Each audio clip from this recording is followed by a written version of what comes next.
let's catch up with Talk Radio's political editor, Peter Cardwell, who's outside Parliament for us. Peter, very good morning to you, just about.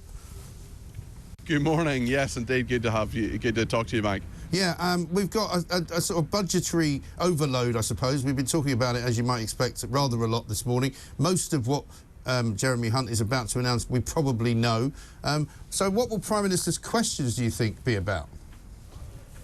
Well, every Prime Minister's questions before a budget is almost always this kind of thing that the Leader of the Opposition asks the questions. The Prime Minister says, just wait 15 minutes, just wait 20 minutes until the Chancellor stands up and says, but actually we know so much of this budget already. I can't remember a budget that's had more out there. It's interesting, actually, in the last 5 Chancellors that there's only been 2 of them, Rishi Sunak and Jeremy Hunt, who've actually made a budget. There hasn't been a budget for 17 months. There have been autumn statements and various announcements from Kwasi Kwarteng. We remember the disaster of that and so on. But this is a big day in Westminster. We had Steve Bray here playing his music very, very loudly and talking about Brexit and so on.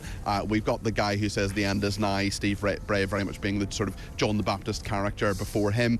And then we will hear from the Chancellor very, very soon. But Prime Minister's question is probably going to be relatively dull, I would say. There's not a huge amount that the Prime Minister will actually release in terms of information. It'll be interesting to see if Jeremy Hunt as Chancellor has any rabbit from the hat that we haven't had briefed out so far. And I would expect at the very start that Sir Lindsay Hoyle, the Speaker, will have very, very strong words of admonishment to Jeremy Hunt, because so much has been put in the public domain. The convention, the rule is that it's meant to come to Parliament first of all. That hasn't happened in this case. It looks like we're about to go down there, but if we are not about to go down there, let me just ask you this. I've always looked back upon the fantastic budget that was, of course, the one that George Osborne had, in which he invoked a tax on pasties and then immediately got rid of it again. Yes, there's always a huge risk that there'll be some major problem or something that hasn't been anticipated, some issue, some part of the budget that is a problem. Pasty tax was a big one, and of course Ed Miliband went down to Greg's the next day and got a pasty. Right.